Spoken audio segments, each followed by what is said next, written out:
Philadelphia is sort of an underdog city, not just in game development, but just in general. Philly's always been considered the fighting city, the underdog city. And I mean, especially in game design, that's the case because we don't have a AAA studio that can sort of support the independent game development scene.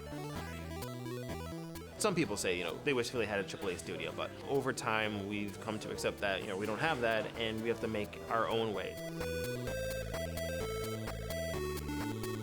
Philly Game Mechanics is a community organization dedicated to supporting the independent game development scene here in Philadelphia. That's trying to help bring game development to everybody in the city and promote them and help them develop the skills they need to, succeed. My name is Jake O'Brien. I'm happy to call myself a professional game developer. I co-own a small studio in Philly called FlyClops. And I started coming here just because I had friends here and I wanted to be around game developers, I wanted to learn. And we discovered Indy Hall here. They said they would host us, and since we found here, we've been able to really establish a more consistent membership, and we've just really loved being here. It's a co-working space. We're also hosted by Drexel, and they've been great to us too. There's a lot of super smart students that show up, and I'm always so impressed and just a little bit envious of how good they are. Their work is just always so impressive. So Fling to the Finish is a cooperative platformer where you and a friend actually share the same controller. And together, you're in control of a bouncy animal duo connected by an elastic band. Philly's really strong in game academics with Drexel and UPenn and UArts. We have a lot of talented students who don't have any job prospects when they get out of college. So my name is Tom, and I'm the director of Gossamer Games. And we are a tiny independent video game studio here in Philadelphia. So the Entrepreneurial Game Studio is a program at Drexel University that helps students go from working on student projects to working on actual commercial games.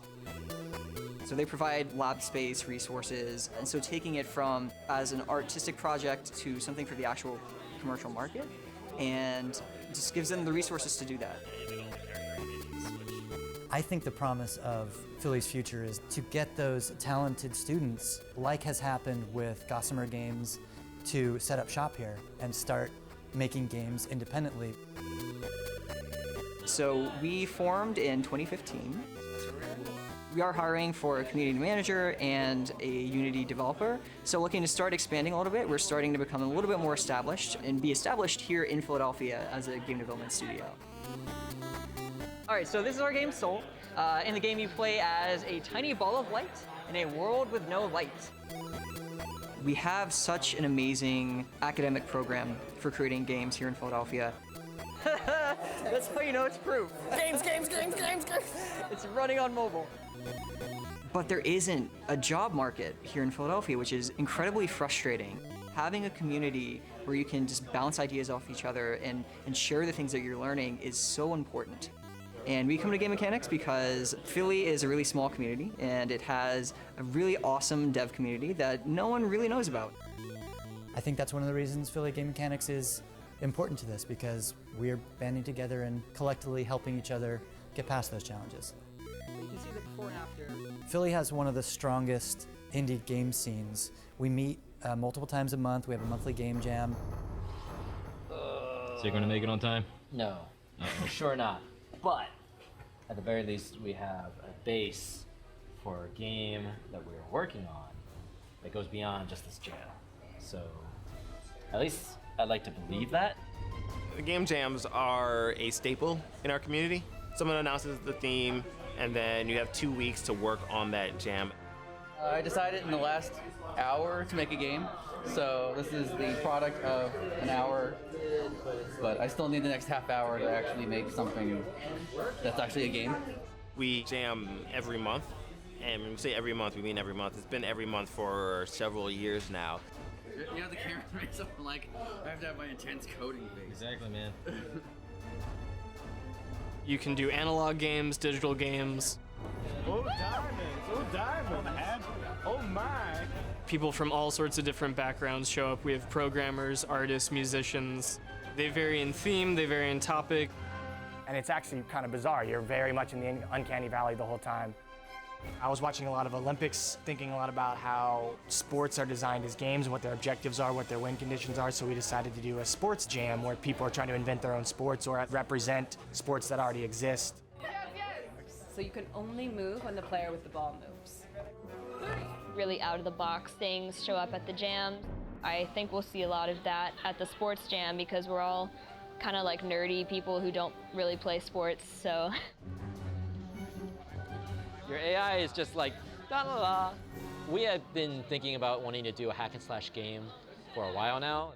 One idea was, let's use one of the game jams to at least prototype this hack and slash idea. You know, trying to shoehorn a sports game into a hack and slash. But we never got a chance to like get the slashing part done. So just more like, you know, hack and bump. You're doing it wrong. Stop going that way. Get the ball.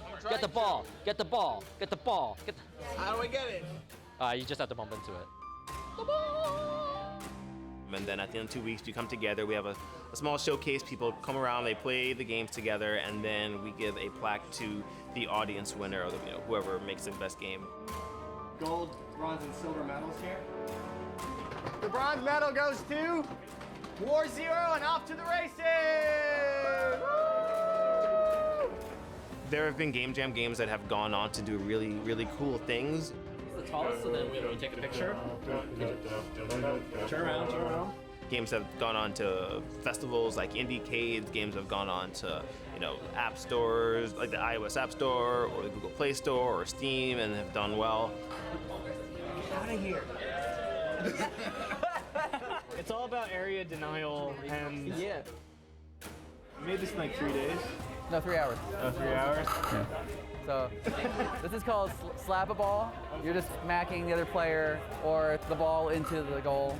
Silver medal goes to Slap a Ball! When someone has an idea, they usually talk to someone about it, and then other people chime in, and then all of a sudden you have a team of 2 or 3 or 4 people all of a sudden working on a game. Just see a lot of 6 hours ago, I heard you. Game jams are great for forming new friendships and new partnerships. And that means first place, the gold medal goes to Haiku! Wow, you deserve it. Nice job.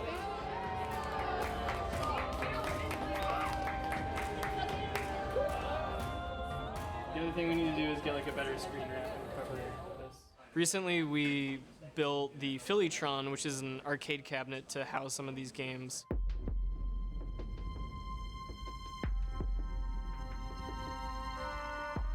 Awesome, we have an arcade cabinet. You know, when you're a kid, you go to an arcade, you see all these cool games there, and now we're at a point in our lives where we can make games and put it on an arcade cabinet.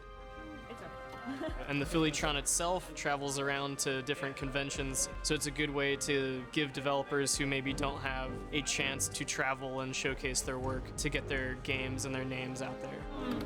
Go, go, go. No. Can you believe just months ago this was a mobile game for one player? That is now an arcade game for 4 people. Yeah, this translated really well.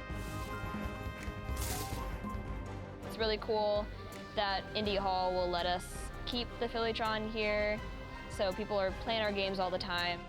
It's great exposure. Oh, you killed me, you jerk! So just having something you can walk up to and be like, I'm playing a Philly game is really awesome. That was awesome. That was pretty brutal. A bunch of Game Jam games have been on that, and it's been to MagFest. Just has a lot of potential to do so many really cool things for the Philadelphia game community. Oh my gosh, there's so many. Yes.